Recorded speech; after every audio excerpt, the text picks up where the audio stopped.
The RTX 4090 Ti, the RTX 4080, the RTX 4070 Ti, and the RTX 2060. We're going to talk about all of those. We're also going to talk about Twitter and Stadia refunds. Let's get into the hot news, everybody. I'm your Brett host. We're going to be going over the hottest tech news that I can find on the internet while you enjoy your breakfast, is what I normally say around here. And what we normally talk about is some upcoming things that might be happening, including some benchmarks that we're seeing of the RTX 4090 Ti. These are appearing alongside benchmarks that we're seeing coming out of the RTX 4080.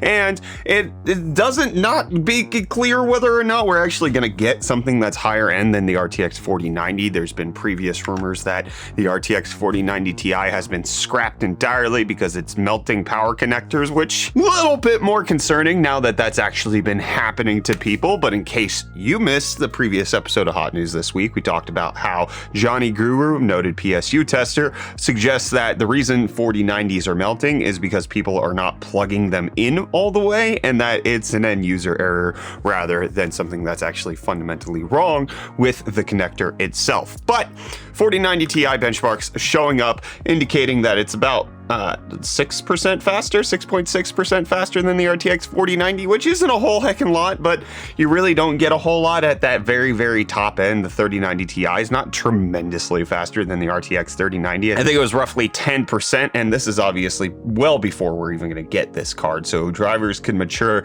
they could do a few things to tweak it a little bit, more efficient things that happen to make it faster. It could end up being 10% faster than the 4090 currently is, or it could not exist at all. But regardless of what it is, or if it's coming, it's going to be $2,000 minimum. Okay, Jensen says Moore's law is dead. You don't get cheaper GPUs. You paid $19.99 for the RTX 3090 Ti. Well, you're going to pay $21.99. Okay, it's just you gotta have to suck it up. Okay, what are you going to do? Buy AMD? Ha!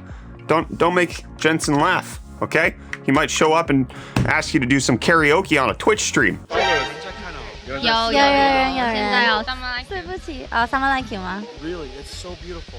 Trust me.？Okay. Sing it. Don't worry about Jensen showing up, because what we're going to show up today is today's video sponsor. Today's video is sponsored by Vessi. My friends, I'm delighted by my Vessi shoes. I wear these all of the time because I don't have to worry about what type of shoe am I going to wear. It doesn't matter what the weather is outside. I keep these right by my front door to make sure that I can slip them on and go out no matter what's happening, because you don't have to worry about if it's raining, if it's snowing, because of everything that's in this Vessi shoe. They're 100% waterproof, which is great for the unpredictable weather that's going on, and it'll keep your feet dry in the wettest of experiences. And they're comfortable and stylish sneakers that you can wear every day, and I absolutely do. I do not wear other shoes besides Vessi. I even had an older pair of Vessi shoes that I moved to be my lawn mowing shoes so that I could actually wear those and not get my feet wet. And they're made from Dymatex, which is a dual climate knit material that helps keep you cool in the summer and warm in colder weather, which is upcoming here in the northern hemisphere. And it doesn't feel like it should be waterproof. It absolutely doesn't. But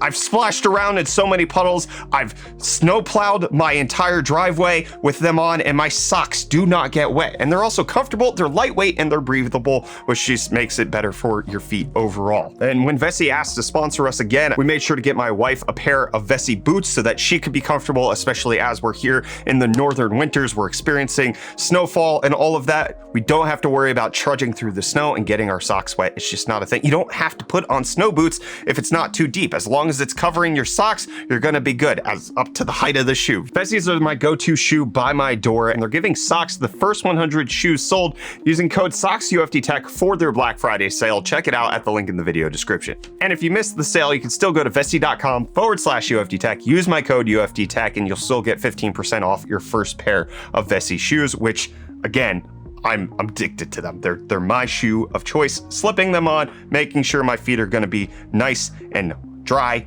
I love it. Check them out at the link in the video description. Big thanks to Vessi for sponsoring today's video. And you better prepare your socks and shoes for the RTX 4080, because now we have official pricing coming out. Micro Center posting the pricing on their RTX 4080s, which are going to be launching in just under a week on the 16th of November. And you can see here they go from $1199 all the way up to $1549. So they do have the starting price that NVIDIA indicated, but they also get within $50 of the RTX 4090, which is just absolutely absurd. However, consumer. The thing to note here is that this Strix card specifically is $1,550, which compared to the RTX 4090, like you're losing out there. But when we did our live stream where we waited out for the RTX 4090, the vast majority of people in that Micro Center line were waiting for the Strix card specifically, and the RTX 4090 Strix is $1999. So this is actually a $450 savings versus the RTX 4090. It does seem like the Strix card is tremendously popular, but there are several cards that are available at that $1199 price point. They're not all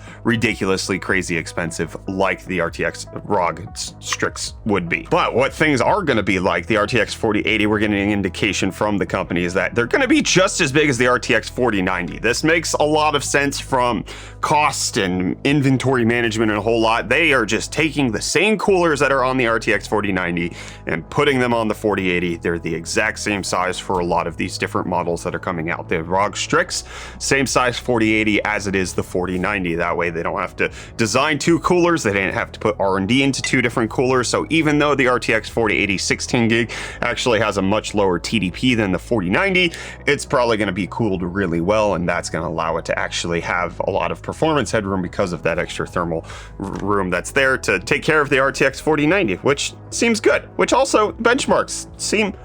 We're gonna talk about this in like the context of NVIDIA only. Don't ignore AMD; they're not out yet.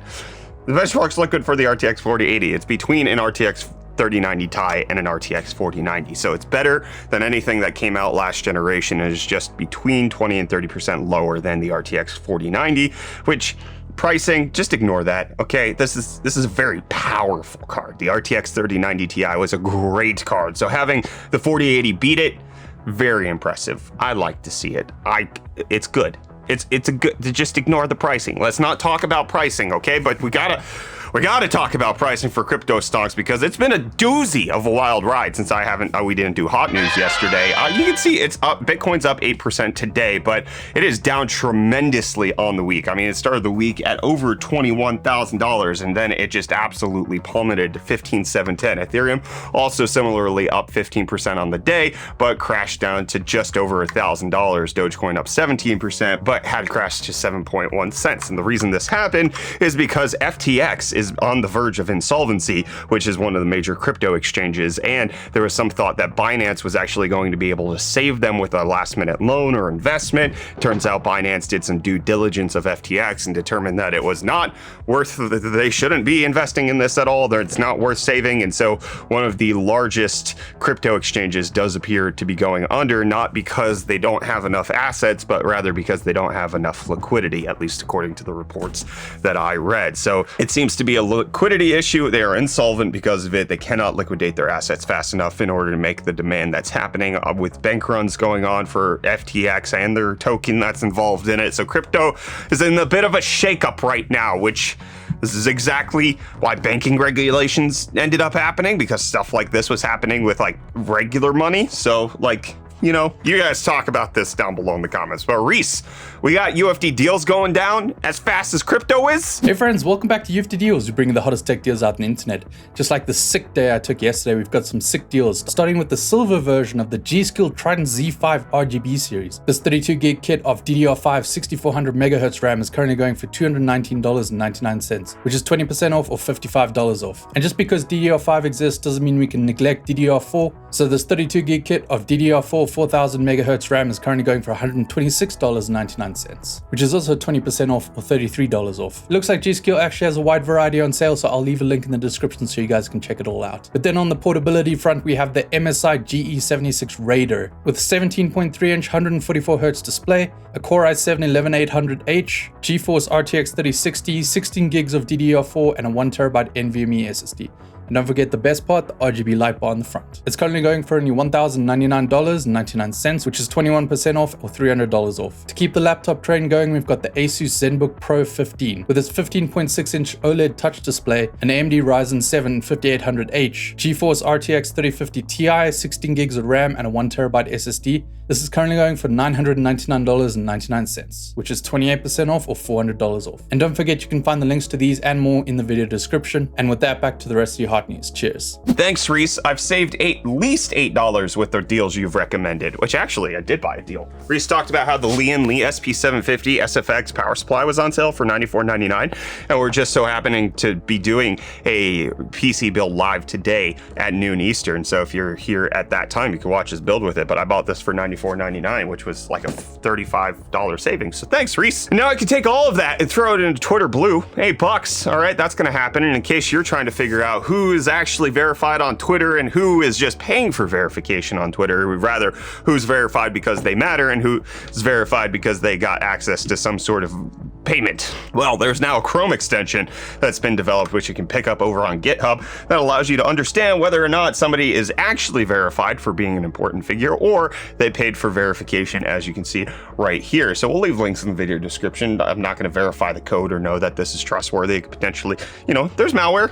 It exists.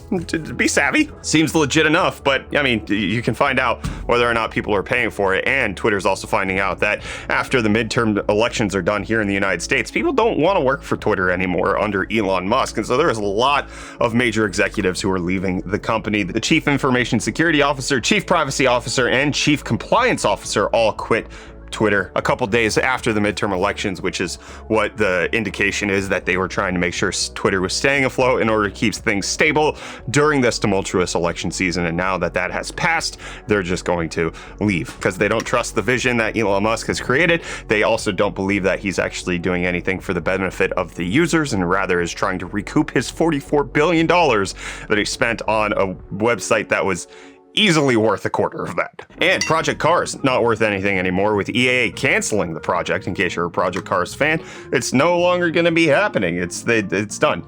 It's got no longer term growth potential, so they're putting everything on hold and it's over, which I just, slightly mad studios involved with Project Cars. I'm less upset about this, and I'm more upset that we never got the Mad Box that they announced. I'm really bummed that this console never came out. It makes me so sad. There's the media box. Oh, why did they never release this? This trailer came out 13 years ago. Oh, so sad. We didn't have a PlayStation 5 and Series X competitor. Which, speaking of, where's the KFC console? Anyways, Google Stadia is dead and they're refunding everybody for it. They sent out emails to Stadia users. I got one of them saying that they're going to be offering refunds for everything essentially besides the actual subscription that you paid in order to play on it. So any games that you bought, any hardware you bought, you're getting refunded, and they're going to try to do it to the original payment that was on file when you did it. But if in case that doesn't happen, they will send a follow-up email to try to get an approved verification where they can try to actually refund you for all the things that they're doing. Stadia, at least in this regard, I think is doing everything correctly, paying everybody back for essentially investing in a defunct thing that never was going to work. I appreciate this. Obviously, there's a lot of issues with Google and how they operated this shutdown. Not even letting game developers know that they were doing this was really crappy. But at least they're taking care of their consumers. And NVIDIA doesn't even know the meaning of that phrase, taking care of your consumers. 4070 Ti, there's new reports coming out that it's going to be launching on January 5th. NVIDIA is going to unveil it on January 3rd. Product reviews will come out on the 4th, and the launch will happen on the 5th. So you can see that the 4070 Ti actually has all of its details right here. It does appear to be real, but according to reports, board partners have to do the 4070 Ti logo and all of that in order to make it compliant with NVIDIA's branding and trademark and stuff like that. But the real question is, are they just going to be slapping stickers on 4080 12 gig boxes? Huh? Are they going to be doing that, or are they actually going to release their own new boxes? I'm curious. I want to see it. Are we getting stickered boxes? I don't know. And are we getting an RTX 2060? According to reports, it's been discontinued. Again, yeah, the RTX 2060 got respun up when all of the GPU unavailability was happening in 2021 and the earlier part of this year, but now NVIDIA doesn't need it anymore because they have an overabundance of RTX 30 series. So according to reports, it's coming out that the RTX 2060 and Super are now going to be officially dead. So we can say goodbye to the 20 series wasn't very good. Like, it was the first RTX generation, so it was this weird middle ground. Like, the 30 series was great. The 20 series was confusing, but introduced all of the features that NVIDIA really made good in the 30 and 40 series. So the 2060 was fine. Let me know if you're sad about it down below in the comments, and I'll let you know that. I'll see you back here for Hot News on Monday. Again, we're live streaming at noon Eastern, PC Build here on this channel, as well as we have videos coming out this weekend. So, you know, subscribe and all the things that you do for YouTube.